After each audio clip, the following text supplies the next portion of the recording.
happy Weeb Wednesday. And yeah, today we are talking about my top 5 personal favorite anime movies. I am so excited to hear what your favorite movies are in the comments below. First and foremost, I am always on the hunt for a new anime movie I might fall in love with, and I'm just so curious what your favorite anime movie is, or top 5 favorite anime movies, or yeah, like any that you want to drop below and recommend me that you think I might like. I'm just super excited to share our love of anime movies. And like I mentioned at the end of my February manga haul, if you haven't checked that out and you also love manga, do consider checking that out after this video. But I didn't get a chance to really watch too many new anime to do a video on. I did not reach my goal of completing 2 anime in the month, unfortunately. However, I hope you don't mind me just talking about some of my longtime favorite movies, and hopefully I'll have some new anime to talk about with you all soon in a future Wednesday. But yeah, if you like this video, if you also love anime movies like I do, please do hit the thumbs up button. Just really helps me in the algorithm and have YouTube push the video more. And yeah, if you haven't already, please do consider subscribing. If you love anime videos, I post one every other Wednesday. And if you also love manga, I upload a manga video every Monday. So yeah. Join the fam. Alright, enough cringe. Let's get into it. The first anime movie I'm going to talk about, I have talked about in length on this channel before, though it was over a year ago. I will try and keep it brief, and that is Your Name, Kimi no Nawa. This is one of those anime when people say like it changed my brain chemistry. Like, I don't know why I fell so hard for this anime, and it means so much to me. And it does hurt a little when people say that they do not love it like I love it. I can't lie. I mean, it's human to like want the things you love to also be loved by other people, but obviously I understand not everyone is gonna love the same things. Not everyone's gonna love something I love, so I totally respect if you do not love this movie. But it is one of my all-time favorites, definitely up there in how many times I've rewatched this one and made other people watch. I apologize. But yeah, it is so fun and comedic in the beginning, with this kind of Freaky Friday setup where our young high school girl Mitsuha, who dreams of living in the bustling city of Tokyo, ends up starting to switch bodies with a young Tokyo schoolboy named Taki. And at first they kind of think this is the weirdest dream they've ever had, but then realize when they switch back like the next day that something weird went on. People notice that they were acting different, and they comment and tell them about it the next day. And then as it continues to happen, they realize what is going on, and it sends them into this spiral of do not mess with my life. And it's funny and cute, and we learn more about our 2 protagonists' personalities through this wacky Freaky Friday scenario. And then we hit the halfway point and it stops. The Freaky Friday stops inexplicably one day, and then from there the story takes a more dramatic turn, a more serious turn, if you will. And maybe that is jarring to some people, but I think it is built up really perfectly, and that the 2 halves of the movie flow really well, from a more comedy to a more serious tone. But that is simply my opinion, obviously. I love how the mysteries play out, and the overall climax of this movie is one that is really heart-pounding and exciting and dramatic, and I just really enjoy it. I really enjoy this movie. And obviously it doesn't hurt that it has an amazing score, just beautiful music throughout, and beautiful, beautiful, beautiful animation. The art direction, the animation, it's breathtakingly beautiful. And I will say that about every Makoto Shinkai production, anime movie that he's had a part in.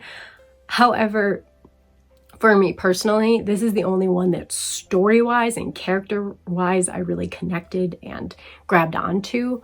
The rest are hit and miss to differing levels for me, but this one is 10 out of 10 perfection. I'm curious what your favorite Makoto Shinkai film is. I'd really love to rewatch some of the older ones I haven't watched in a while, and do like my favorite ranking video on all of his works, or like a tier list video of all of his works, something like that. So if you are interested in that as well, I would love to hear it below. And yeah, with that, we'll move on to the other big name powerhouse in animated movies, which obviously had to grace my list, and that is Studio Ghibli. And again, would love to do another like tier list type video or ranking video of all the Studio Ghibli films as well. I've watched most of them, but there are a few I have missed, and yeah, so also drop it below if you'd like a video like that. But before I say my favorite Studio Ghibli film, I do want to give a honorable mention shout out to Spirited Away. Artistically, animation-wise, thematically even, I think this is the best Studio Ghibli that I've watched. P.S. I haven't watched all of them, like I just said, because I haven't watched all of them, like I just said. But it is a fun and exhilarating adventure movie with beautiful animation and music throughout, and following this young girl Chihiro in this fantasy world trying to save her parents and get home. It's just all around a super solid movie in my opinion. However, it's not my personal favorite. It's close. I've rewatched it a lot as well, but my personal favorite is Castle in the Sky. And I have mentioned this briefly before. I don't know what it is about Castle in the Sky that I adore so much, and it is way more flawed than Spirited Away. The biggest flaw? English dub. The English dub is just, it's embarrassing. All of the Studio Ghibli movies besides this one has stellar voice acting, so I don't know why this one got the shit end of the stick. I mean, it's not awful. There are characters whose voices I really love and grew attached to. So yeah, it's just as annoying for me to watch the Japanese audio with English sub now, because I absolutely will miss and compare the voices of the characters that I do love. And yeah, so I am not happy with either choice, but I'd say if you've never watched it before, you probably want to watch the sub, unless you don't care that the dub is weak. It is weak. Our main characters especially, but it's endearing, and like by the end I've forgotten all the irritation. I just get immersed in the story, and I think it's because it's just such a fantastical and whimsical adventure story that I just fall in love with it every single time. I can't help myself. But yeah, this is a high-flying adventure when our main character, Tatsu, an engineer's apprentice, suddenly sees this glowing girl very softly falling from the sky. And this is Shida with her glowing pendant, which plays an integral part of this story. And together they discover that both of them are searching for the legendary floating castle in the sky called Laputa. However, their quest will not be an easy one. There are greedy air pirates, secret government agents, and astounding obstacles to keep them from the truth and from each other.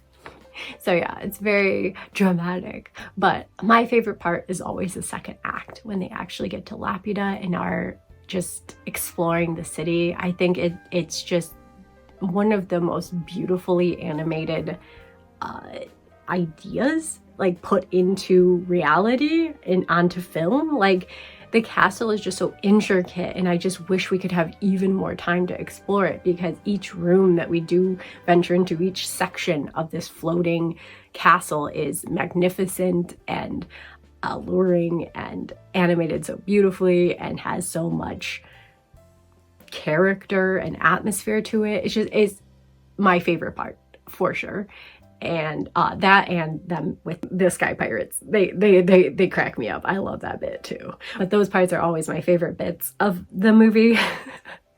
So like I said, I don't consider this the best Studio Ghibli movie, but it's my personal favorite. And this is a list of my top 5 movies. So yeah, it's just got such a legendary awe and wonderment about it, and yet has so many like funny, goofy, charming moments mixed in with the darker, more dramatic tone, as these two children are literally being like hunted down for this magical pendant.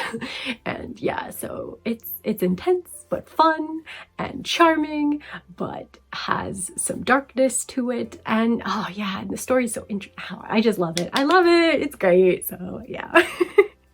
I'm totally curious to hear what your favorite Studio Ghibli or Hayao Miyazaki movie is. And with that, we'll venture back into a more popular anime movie and a more recent addition as well. I mean, it's not super new anymore, but it's newer than Castle in the Sky, that's for sure. And that is A Silent Voice. So obviously, the animation gonna be gorgeous. It's by Kyoto Animation. God bless them. They are a wonderful animation studio, and yeah, I'm just so happy, that they were able to keep making beautiful, beautiful works of art like this. And A Silent Voice is one of my favorite manga as well. So I was already prepped and primed to love this movie if they executed it even remotely well. And I think it's very interesting because I also talked to my cousin who watched it but had not read the manga, and she thought it was lacking and she just couldn't connect to it and stuff. And I can see that that's a possibility if you haven't read all of its source material. There's a lot that's cut out, quite frankly. It is one animated movie that covers 7 volumes of the manga. So there's gonna be things that are cut out. And I think what gets cut the most is the side characters' influence. But as someone who loved the manga and then watched the movie, it's just a more condensed and perfect encapsulation of all the best moments, like the highlights of the manga, and hitting all of those emotional beats perfectly. I also feel like if you connect with the themes in this, you will find it a more impactful watch. Not to say that, my cousin hasn't experienced some of the themes in this, anime. I can't speak for her, obviously, but I'm just saying, like, I think those are 2 of the reasons, perhaps, that you might not connect with it is because you don't connect with the themes, or you simply have not read the manga, and so you feel like it is not fleshed out enough. I obviously love it. I think it's so touching. It's so sad, like so bittersweet, I guess, of a story. It follows this young girl who ends up transferring into a new school, Shoko, and who happens to be deaf. And she ends up being bullied by one of the boys in her class, Shoya. So Shoya continues to bully Shoko up until the class turns their back on him, and he instead ends up being bullied and grows up as an outcast, alone and depressed and regretful of his actions towards Shoko all those years ago. He ends up finding Shoko to make amends. Our story goes from there. This past bully trying to make amends to his past victim, and also dealing with his past trauma of being bullied. So yeah, I mean, you can say in part he did it to himself. I mean, he was a bully. But also, is it right to bully a bully? Is that how we solve bullying? Is that helping anyone? No. And on top of that, they were kids, and kids are often misguided and ignorant. And so to me, it is nice to see this kind of redemption journey for Shoya. And I really relate a lot to Shoya, so I think that's part of it. I mean, not in the bullying aspect, but I do completely understand how he feels in the present, and that like feeling of otherness and being so inside your head, and the depression that he deals with. That's all stuff I can totally relate to, unfortunately. And I'm sure many other people can relate to aspects of one or both of these characters.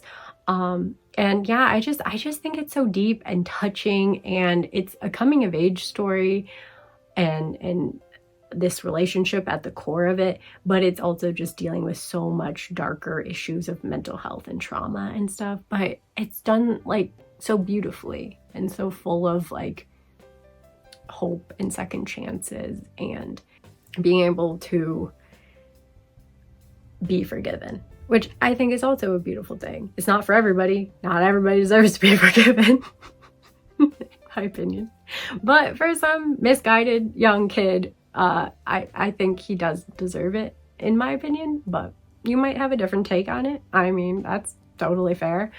Yeah, I think it's a really special film and a deep film, and it means a lot to me personally, as does the manga. So yeah, it's hard to quantify it into words, but yeah, that's about as good as I can get.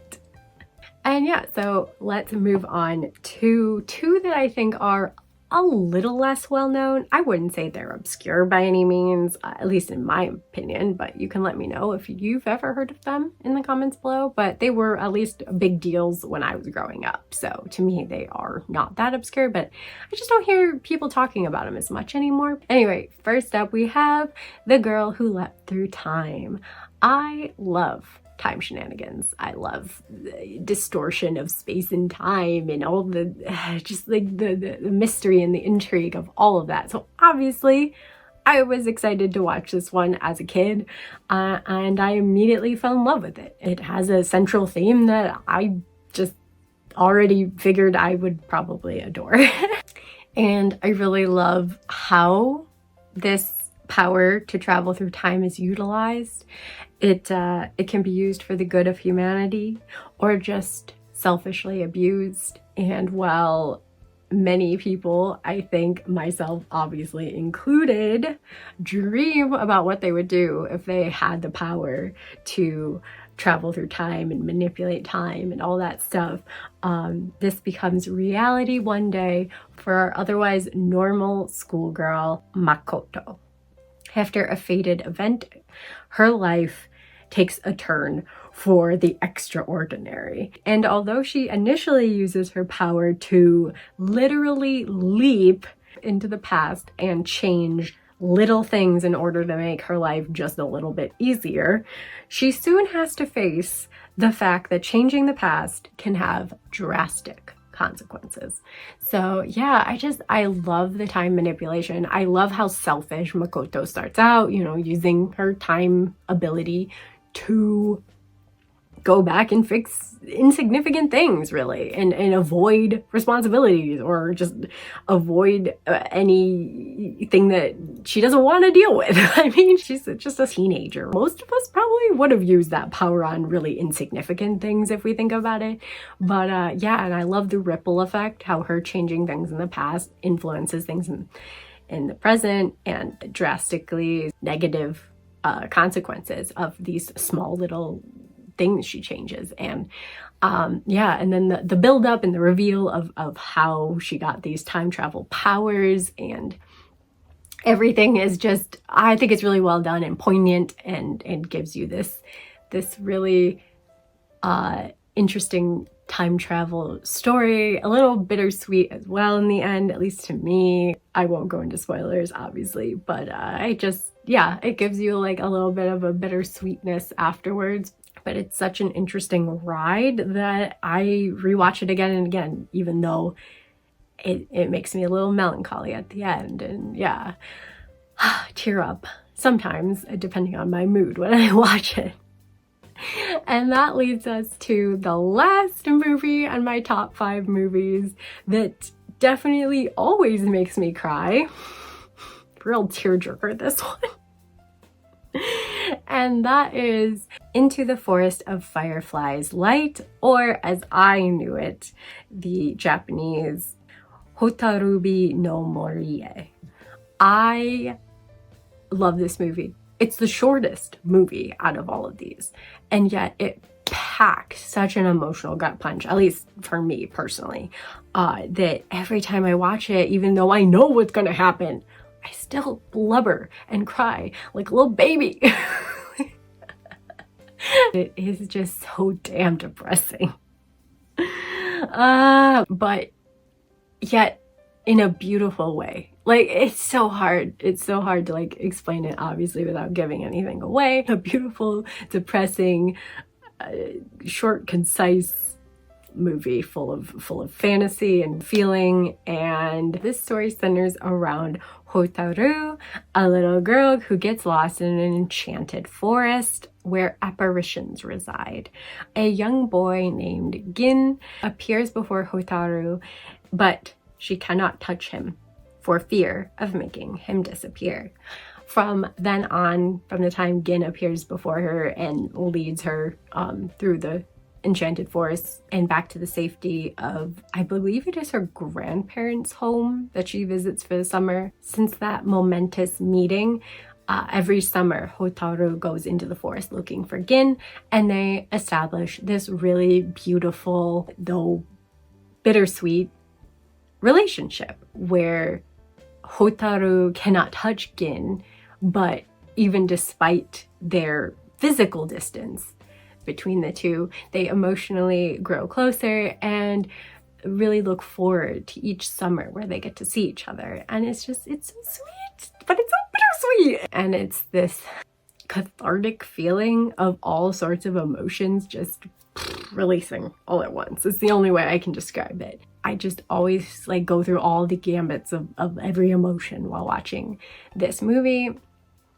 And yeah, like I said, it packs a punch, at least for me personally. Just popping in as I was editing and thinking more about the movie, that it also gives me a nostalgic feeling.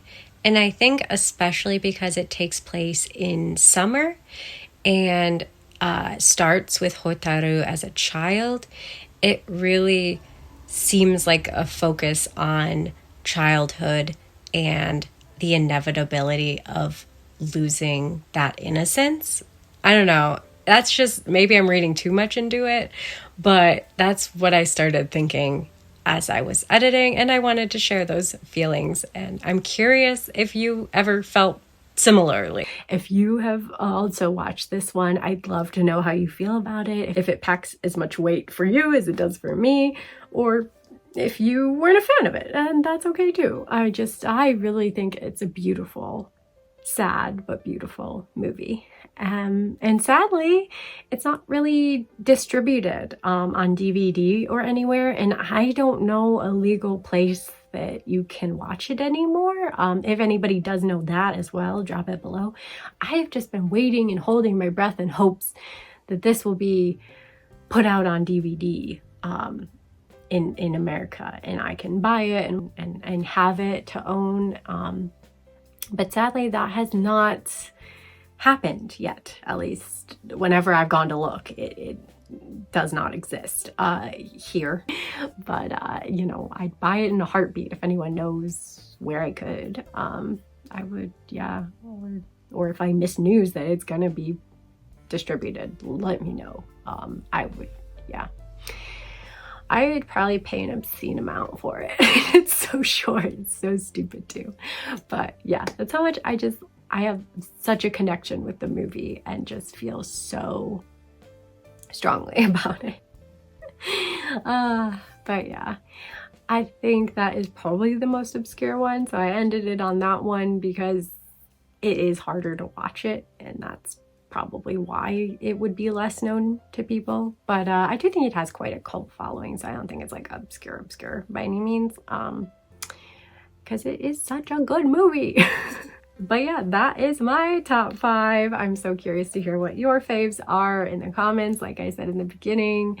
And yeah, there's a ton of animated movies that I just haven't gotten to recently. I feel like I've gotten so behind when I haven't been watching as much anime in the last like 4-ish years, and like so many new movies have come out that I just haven't gotten to watching yet. So there is a big backlog, and even some classics that I haven't gotten to. Shout out Akira, by the way. I love the movie. However, unlike Silent Voice, where I feel like it's a perfect encapsulation of everything important in the manga, Akira, the movie, is like a teaser to me. And it's like, yeah, this is really good, so go read the manga, because that's even cooler and way more like things going on, and it just goes so much farther and harder. And yeah, so although I think it's great, I really enjoyed myself watching it, it is just like the tip of the iceberg for the series. But I do love classics as well. There are still some that I just haven't watched, and so there's, you know, obviously there's a lot of movies out there. There's a lot to be consumed, and I haven't gotten to all of them. But yeah, recommend me some new or old ones below, and I can't wait to watch more and share more thoughts on anime movies. I just love a little anime movie.